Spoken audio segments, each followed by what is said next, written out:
اعوذ باللہ من الشیطان الرجیم بسم اللہ الرحمن الرحیم۔ بنیادی مسائل کے جوابات،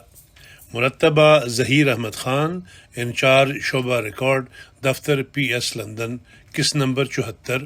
روزنامہ الفضل انٹرنیشنل، ہفتہ 6 اپریل 2024۔ کیا ملائکہ آسمان پر اپنے مقررہ مقام چھوڑتے ہیں؟ بہت سے احمدی وفات شدگان کے نام پر تحریک جدید، وقف جدید یا دیگر مالی تحریکات میں چندہ دیتے ہیں۔ اس کی شرعی حیثیت کیا ہے؟ سوال: پاکستان سے ایک دوست نے حضور انور ایدہ اللہ تعالی بنصر عزیز کی خدمت اقدس میں تحریر کیا کہ حضرت مسیح موعود علیہ السلام نے اپنی تصنیف آئینہ کمالات اسلام میں لکھا ہے کہ ملائکہ آسمان میں اپنا مقررہ مقام نہیں چھوڑتے، جبکہ احادیث مبارکہ میں صبح و شام ملائکہ کے زمین پر نزول کا ذکر ہے۔ اس اشکال کو کیسے رفع کیا جائے؟ حضور انور ایدہ اللہ تعالی نے اپنے مکتوب 10 جنوری 2023 میں اس سوال کے جواب میں درج ذیل ارشادات فرمائے۔ حضور نے فرمایا: جواب: ملائکہ کے آسمان پر اپنا مقررہ مقام نہ چھوڑنے اور اس کے ساتھ ساتھ ملائکہ کے زمین پر نزول کرنے اور خدا تعالیٰ کے بندوں کو نیکی کی تحریک کرنے کے مسئلہ کی وضاحت حضرت مسیح موعود علیہ السلام نے اپنی مختلف تصانیف میں بیان فرمائی ہے۔ آئینہ کمالات اسلام، جس کے حوالے سے آپ نے سوال کیا ہے، اس میں بھی حضور علیہ السلام نے اپنے ہم عصر علماء مولوی محمد حسین بٹالوی اور مولوی نذیر حسین دہلوی کے اس عقیدہ کے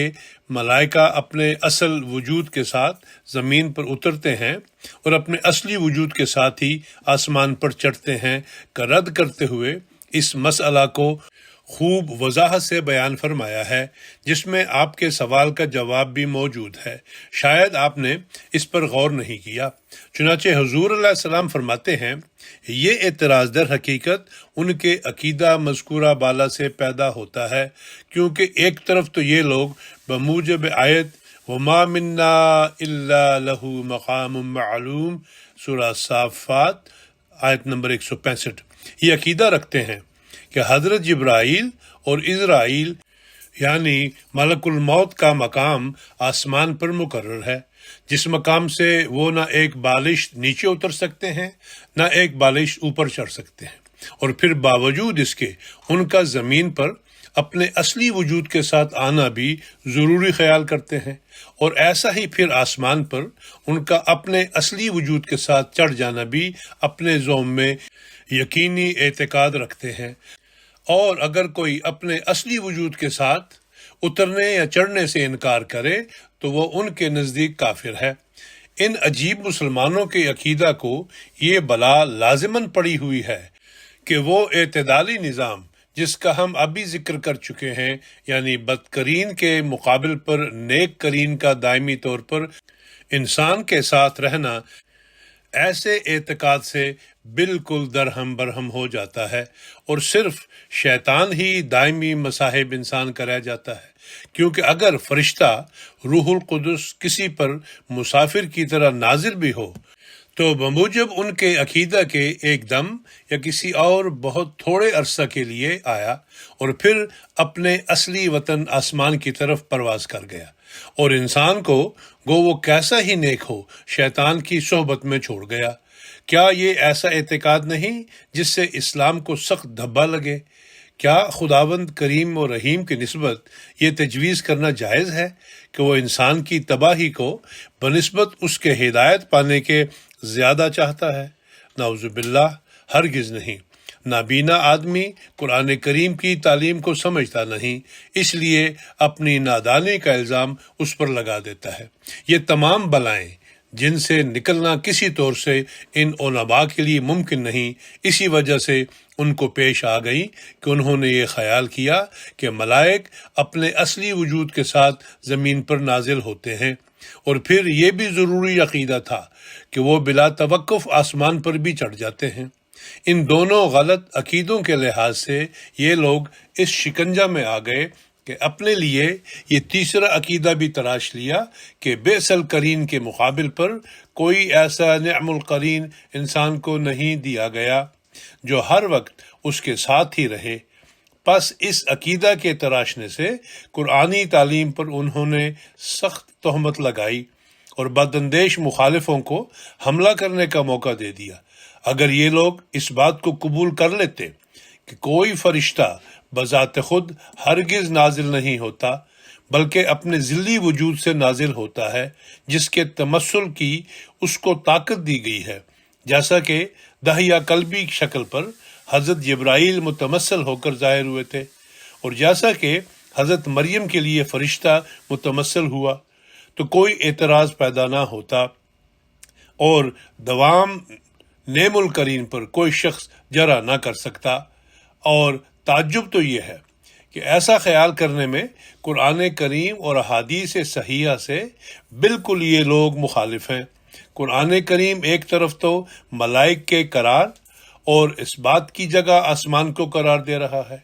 اور ایک طرف یہ بھی بڑے زور سے بیان فرما رہا ہے کہ روح القدس کامل مومنوں کو تائید کے لیے دائمی طور پر عطا کیا جاتا ہے اور ان سے الگ نہیں ہوتا۔ گو ہر یک شخص اپنے فطرتی نور کی وجہ سے کچھ نہ کچھ روح القدس کی چمک اپنے اندر رکھتا ہے، مگر وہ چمک عام لوگوں میں شیطانی ظلمت کے نیچے آ جاتی اور ایسی دب جاتی ہے کہ گویا اس کا کچھ بھی وجود نہیں۔ آئینہ کمالات اسلام، روحانی خزائن، جلد 5، صفحہ نمبر 93 تا 97۔ اپنی عربی تصنیف حمامۃ البشریٰ میں ملائکہ کے آسمان پر اپنے مقررہ مقام پر قائم رہنے کے ساتھ ساتھ اللہ تعالیٰ کے اذن سے دنیا میں نزول کرنے کے مضمون کو بیان کرتے ہوئے حضور علیہ السلام فرماتے ہیں، ہم قرآن کریم میں ایک بھی آیت ایسی نہیں پاتے جو اس بات کی طرف اشارہ کرتی ہو کہ فرشتے اپنے مقامات کو کسی وقت چھوڑ دیتے ہیں، بلکہ قرآن کریم اس بات کی طرف اشارہ کرتا ہے کہ وہ ان مقامات کو جن پر اللہ تعالیٰ نے انہیں قائم کیا ہے نہیں چھوڑتے، اور اس کے باوجود وہ زمین پر اترتے ہیں اور اللہ تعالیٰ کے اذن سے زمین والوں سے ملاقات کرتے ہیں اور مختلف شکلوں میں ظاہر ہوتے ہیں۔ کبھی تو وہ انبیاء کے لیے بنی آدم کی شکل میں ظاہر ہوتے ہیں، اور کبھی وہ نور کی طرح نظر آتے ہیں، اور کبھی ان کو اہل کشف بچوں اور بے ریش نوجوانوں کی شکل میں دیکھتے ہیں۔ اللہ تعالیٰ ان کے لیے زمین میں ان کے اصلی وجودوں کے علاوہ نئے وجود اپنی لطیف اور محیط قدرت سے پیدا کر دیتا ہے، اور اس کے ساتھ ہی آسمانوں میں بھی ان کے اجسام ہوتے ہیں، اور وہ ان سماوی اجسام سے علیحدہ نہیں ہوتے اور اپنے مقامات سے نہیں ہٹتے، اور انبیاء پر اور دوسرے سب لوگوں کی طرف جن کی طرف وہ بھیجے جاتے ہیں نازل ہوتے ہیں، لیکن وہ اپنے اصلی مقامات کو نہیں چھوڑتے۔ اور یہ بات اللہ تعالیٰ کے بھیدوں میں سے ایک بھید ہے۔ ترجمہ از عربی عبارت حمامۃ البشریٰ، روحانی خزائن، جلد 7، صفحہ نمبر 273۔ پس خلاصہ کلام یہ کہ ملائکہ اپنے اصل وجود کے ساتھ آسمان پر اپنے مقررہ مقام پر بھی قائم رہتے ہیں، لیکن اس کے ساتھ ساتھ اللہ تعالیٰ کی قدرت کی بنا پر اور اسی کے اذن سے اپنے ذلی وجودوں کے ساتھ دنیا میں بھی نازل ہوتے ہیں۔ سوال: پاکستان سے ہی ایک اور دوست نے حضور انور ایدہ اللہ تعالی بنصر عزیز کی خدمت اقدس میں لکھا کہ بہت سے احمدی احباب تحریک جدید اور وقف جدید کی مد میں حضرت صلی اللہ علیہ وسلم کے نام پر، حضرت مسیح موعود علیہ السلام کے نام پر یا وفات شدگان کے نام پر مالی چندہ دیتے ہیں، تو اس مالی چندہ کی شرعی حیثیت کیا ہے؟ یہ بھی ویسا ہی نہیں ہے جس طرح غیر احمدی اپنے مرحومین کو ثواب پہنچانے کے لیے نذر و نیاز اور صدقہ کرتے ہیں، دیگیں چڑھاتے ہیں، فاتحہ خوانی کرتے ہیں، 40واں مناتے ہیں، عرس مناتے ہیں۔ یعنی جب متوفی کا عمل ہی ختم ہو گیا، اعمال نامہ ہی بند ہو گیا اور مزید نیک عمل ممکن ہی نہیں، تو ورثاء کا ان کے نام پر دیا گیا مالی چندہ کیسے فائدہ پہنچائے گا؟ حضور انور ایدہ اللہ تعالی نے اپنے مکتوب مورخہ 10 جنوری 2023 میں ان امور کے بارے میں درج ذیل ہدایات فرمائیں۔ حضور نے فرمایا، اللہ تعالیٰ قرآن کریم میں فرماتا ہے، وما آتاکم الرسول فخذوہ وما نہاکم عنہ فانتہوا، الحشر آیت نمبر 8۔ یعنی یہ رسول جو کچھ تمہیں علم و معرفت عطا کرے وہ لے لو، اور جس سے منع کرے وہ چھوڑ دو۔ جہاں تک وفات شدگان کی طرف سے صدقہ و خیرات کرنے اور دینی مالی تحریکات میں ان کی طرف سے حصہ لینے کا تعلق ہے تو یہ امر حضور صلی اللہ علیہ وسلم سے ثابت ہے کہ آپ نے کئی صحابہ کو ان کے پیاروں کی طرف سے صدقہ و خیرات کرنے اور بعض ایسی نیکیاں بجا لانے کی اجازت فرمائی جن کا وہ وفات یافتگان اپنی زندگی میں ارادہ کر چکے تھے، لیکن کسی مجبوری کی بنا پر اسے بجا لا نہ سکے۔ لہذا وفات یافتگان کی طرف سے بعض نیکیاں بجا لانے پر وفات کے بعد بھی ان فوت شدہ لوگوں کو ثواب پہنچ جاتا ہے۔ چنانچہ حضور صلی اللہ علیہ وسلم نے فرمایا کہ جب انسان مر جاتا ہے تو 3 چیزوں کے علاوہ اس کا عمل موقوف ہو جاتا ہے، ایک صدقہ جاریہ، دوسرا علم جس سے لوگ فائدہ اٹھائیں، اور تیسرا نیک بخت اولاد جو اس کے لیے دعا کرے۔ صحیح مسلم کتاب الوصیہ۔ اسی طرح حضرت انس بن مالک روایت کرتے ہیں کہ نبی کریم صلی اللہ علیہ وسلم نے فرمایا کہ 7 چیزیں ایسی ہیں جن کا اجر بندہ کے لیے جاری رہتا ہے اس حال میں کہ وہ مرنے کے بعد اپنی قبر میں ہوتا ہے۔ جس نے علم سکھایا، یا نہر کھدوائی، یا کنواں کھدوایا، یا کھجور کا درخت لگایا، یا مسجد تعمیر کی، یا قرآن شریف ترکہ میں چھوڑا، یا ایسی اولاد چھوڑی جو اس کی وفات کے بعد اس کے لیے استغفار کرے۔ شعب الایمان للبہقی، الاختیار فی صدقۃ التطوع۔ کسی فوت شدہ عزیز کی طرف سے صدقہ و خیرات کرنے کے بارے میں حضرت ابن عباس سے مروی ہے کہ حضرت سعد بن عبادہ کی والدہ کا انتقال ہوا جبکہ وہ ان کی خدمت میں حاضر نہیں تھے، چنانچہ انہوں نے حضور صلی اللہ علیہ وسلم کی خدمت میں عرض کیا کہ یا رسول اللہ، میری والدہ کا انتقال ہو گیا ہے اور میں اس وقت موجود نہیں تھا، اگر میں ان کی طرف سے کوئی چیز خیرات کروں تو کیا انہیں اس کا فائدہ پہنچے گا؟ حضور صلی اللہ علیہ وسلم نے فرمایا کہ ہاں۔ اس پر حضرت سعد نے کہا کہ میں آپ کو گواہ بناتا ہوں کہ میرا مخراف نامی باغ میری والدہ کی طرف سے خیرات ہے۔ صحیح بخاری کتاب الوصایا۔ علاوہ ازیں بعض روایات میں یہ بھی آیا ہے کہ حضور صلی اللہ علیہ وسلم نے سوال کرنے والے کو اس کے وفات یافتہ عزیز کی طرف سے حج کرنے اور روزے رکھنے کا بھی ارشاد فرمایا۔ صحیح بخاری کتاب الحج۔ وفات یافتگان کی طرف سے صدقہ و خیرات کرنے کے بارے میں حضرت مسیح موعود علیہ السلام فرماتے ہیں، میت کو صدقہ و خیرات جو اس کی خاطر دیا جاوے پہنچ جاتا ہے، لیکن قرآن شریف کا پڑھ کر پہنچانا حضرت رسول کریم صلی اللہ علیہ وسلم اور صحابہ سے ثابت نہیں ہے۔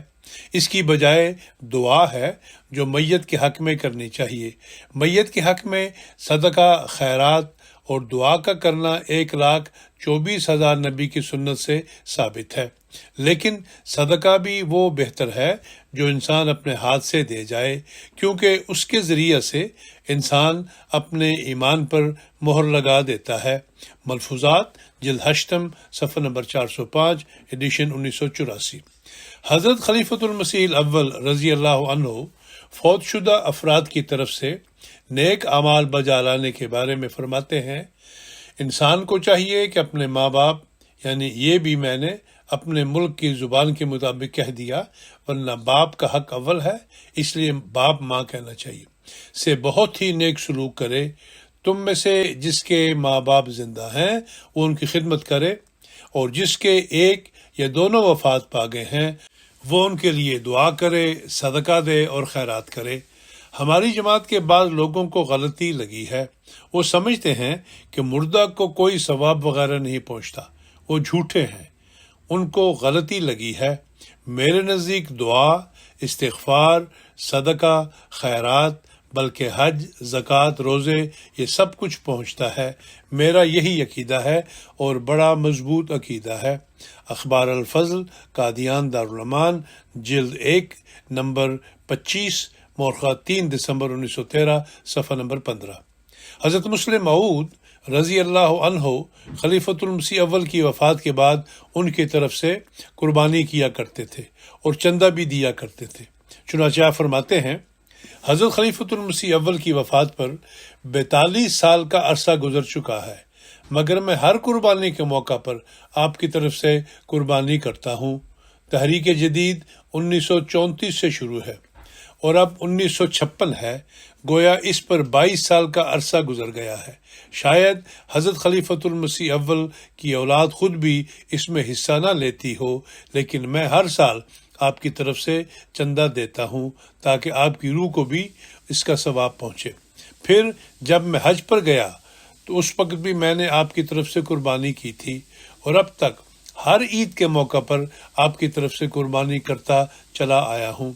مجلس انصار اللہ مرکزیہ کے دوسرے سالانہ اجتماع 1956 میں خطابات، انوار العلوم، جلد 25، صفحہ نمبر 468۔ اس مسئلہ کے بارے میں حضرت خلیفۃ المسیح رابع رحمہ اللہ تعالیٰ کا موقف یہ ہے کہ فوت شدہ کی طرف سے چندہ دیا جا سکتا ہے، اور ایسی نیکیاں جن کا تعلق حقوق العباد سے ہے، وفات کے بعد بھی ان کو کرنے سے وفات یافتہ کو ان کا فائدہ پہنچتا ہے۔ چنانچہ ایک سوال کے جواب میں آپ فرماتے ہیں، کسی مرنے والے کی وہ نیکیاں جن کا تعلق حقوق العباد سے ہے، ان کی ادائیگی جاری رکھی جا سکتی ہے۔ وہ نیکیاں جن کا تعلق حقوق اللہ سے ہے، وہ منقطع ہو جاتی ہیں۔ جس شخص نے اللہ سے جتنا تعلق رکھا، اس کا حساب مرنے کے ساتھ بند ہے، اور وہ نیکیاں جو عوام الناس کو فائدہ پہنچانے کے لیے وہ کیا کرتا تھا، وہ جاری رہتی ہیں۔ اس لیے اس کے نام پر صدقہ جاریہ دینا، اس کے نام پر اگر وہ خدمت دین کیا کرتا تھا، وہ بھی بنی نوع انسان کے فائدہ سے تعلق رکھنے والا معاملہ ہے۔ چندے دیتا تھا، ان کو جاری رکھنا تو دراصل وہ بعض ایسے بارڈر لائن ہیں جو حقوق اللہ لگتے ہیں، لیکن دراصل حقوق العباد سے بڑا گہرا تعلق ہے۔ اس لیے چندوں کو بھی جماعت احمدیہ کے مسلک کے مطابق انہی چیزوں میں شامل کر لیا گیا ہے جو انفاق فی سبیل اللہ ہے، اور براہ راست حقوق اللہ کے اندر نہیں بلکہ حقوق العباد اور ان دونوں کے درمیان آتی ہیں۔ تو صدقہ خیرات ہے، لیکن کوئی ایسی نیکی اس کی طرف سے نہیں کی جا سکتی، کرے تو شوق سے کرے مگر اس کا فائدہ نہیں ہوگا، جس کو اس کی موت نے منقطع کیا ہو اور وہ خود نہ کرتا رہا ہو۔ ایک آدمی غریبوں کا ہمدرد نہیں ہے، ان کے اموال لوٹتا رہا ہے، اور مرنے کے بعد آپ اس کی طرف سے غریبوں کی خدمت شروع کر دیں تو وہ آپ کی خدمت ہے، جو کرنے والا ہے اس کے کھاتے میں جائے گا، لیکن اس یعنی مرنے والے کے کھاتے میں نہیں جائے گا۔ اس لیے بنیادی اصول یاد رکھیں کہ جو شخص خدمت خلق کرتا کرتا فوت ہو جائے، اس کی تمنائیں آگے بڑھی ہوں اور موت اسے قطع کر دے، ان کو جاری کرنا یہ سنت ابرار ہے۔ یہ ثابت ہے کہ ان کی نیکیوں کا فائدہ ان کو پہنچے گا، اور بعض دفعہ ان کی اطلاع بھی اللہ تعالیٰ ان کو دیتا ہے۔ اردو ملاقات، سوال و جواب، سیشن نمبر 41، ریکارڈڈ مورخہ 23 جون 1995، سوال نمبر 1۔ پس کسی وفات یافتہ کی طرف سے صدقہ و خیرات کرنا، چندے وغیرہ دینا، یا کسی ایسی نیکی کو اس کی طرف سے بجا لانا جس کا اس نے ارادہ کیا تھا اور وہ اسے بجا لانا چاہتا تھا، لیکن کسی مجبوری کی وجہ سے یا موت کے آ جانے سے وہ اسے ادا نہ کر سکا، ایسی نیکی کو اس وفات یافتہ کی طرف سے بجا لانا جائز ہے۔ لیکن جن کاموں کو آن حضور صلی اللہ علیہ وسلم نے نہ خود کیا اور نہ صحابہ کو کرنے کا ارشاد فرمایا، ان سے ہمیں بھی کلیتاً اجتناب کرنا چاہیے، کیونکہ کسی ایسے کام کو جاری کرنے کی کوشش کرنا جو قرآن، سنت اور احادیث سے ثابت نہیں، وہ بدعت کے زمرہ میں آتا ہے، جس کے بارے میں حضور صلی اللہ علیہ وسلم نے بہت سخت انذار فرمایا ہے۔ چنانچہ حضور صلی اللہ علیہ وسلم نے فرمایا، من احدث فی امرنا ھذا ما لیس فیہ فہو رد۔ صحیح بخاری کتاب الصلح، یعنی جس کسی نے ہمارے اس دین میں کوئی ایسا نیا کام شامل کیا جو اس کا حصہ نہیں تو وہ قابل رد ہوگا۔